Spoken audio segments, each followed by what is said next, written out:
Hey there, you're probably asking, what is she doing now? Sorry about the hair, it's Monday, I'm not doing anything about it.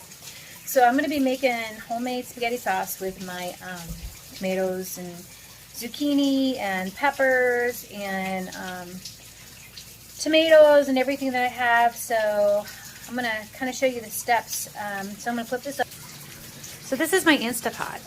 So instead of simmering for hours online, I just threw everything in the Instapot, chopped it up a little bit, nothing major crazy. That there is beef, better than beef. It's called Better Than Bouillon. This stuff is amazing. So that's what that is right there. But basically used my Instapot for about 20 minutes. Put everything in here, put in 2 cups of water. And now we're going to do what's called immersion blender. And I'm going to show you what it looks like. So hang on. So this is my immersion blender. Sorry about the noise in the background. I'm doing dishes. I'm cleaning all these candy jars I got from somebody. And so I'm doing a deep clean on them. So anyway, this is my immersion blender. And what I do is I just stick it inside. It's plugged in. I'm going to pull this over here so you can kind of take a see what I'm doing. Sorry. So I'm going to do this until it's all blended up. And then I'm going to take a look and show you what my next step is. So I did this for about 1.5 minutes, 2 minutes. And so everything in there is all nicely immersed up. It's all blended together really good. I did add a can of tomato paste. Probably would add another one, but I only had one. So we're doing it this way this time. I added a whole bunch of Italian seasoning, a whole bunch of garlic. I had one leftover can of spaghetti sauce, so I put that in there. So now I'm going to let this sit and simmer over on my Instapot. I'm going to just let it sit there. It's also a slow cooker.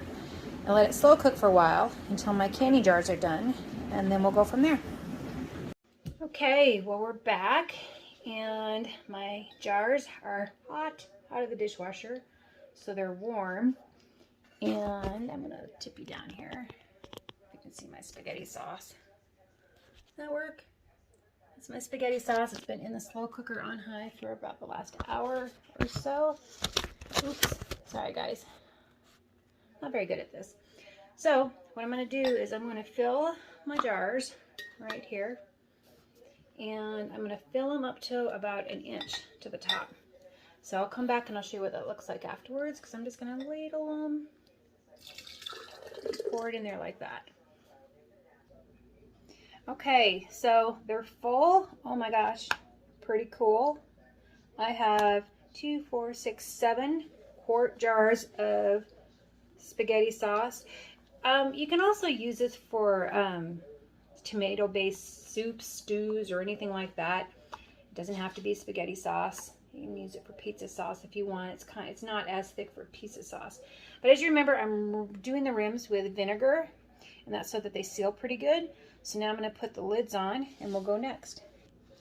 Okay, the lids are on. Now remember, when you put the lids on, you put them on and you only hand tighten them. You do not tighten them real hard. And also I want you to look at, if we can pull this up here, it's hot.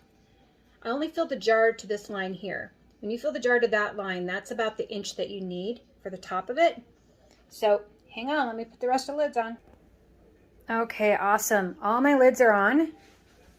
They're hand tight. They're not even hand tight. They're just a little less than hand tight. And now I'm going to go put them in my pressure canner.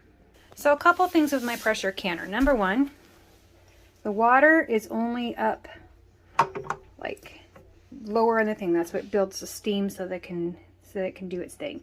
This only takes 4 jars. Okay, and so I think they said I could get no, I can only do 4. Yeah, so you don't want them touching. And we're going to put the lid on it. Okay, so my lid's on it. I have it set to pressure can. It had insert jars, so it's ready to move to its next spot. So you take my little lock, put my lock on now. My pressure gauge is not on there yet. I don't put my pressure gauge on until it pressures up. So I'm going to hit start, and it's hitting more. So it's going to be doing its thing. I've got it set for about 35 minutes. When the next batch goes in to go in, I'm going to have to put an extra jar in there filled with water since I only have 3 left. And we'll go from there. Okay guys, it's done. I actually had to run to the store to get a few things. Oops. And so it's done. So we're going to flip this lid back over here. That should be done. So we're going to make sure we vent it, put it to vent, and take this puppy off. Ta-da! Hang on. All right, here's my spaghetti sauce. Looks amazing. It did not vent over. Looks really good. Now I just gotta let it set and cool for a little bit.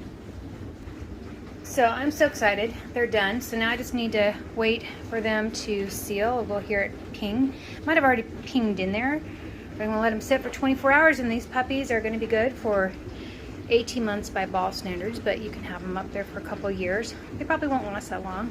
So now I gotta stick these 3 in this glass of water in there, but I have to change out the water first because number 1, it's too hot.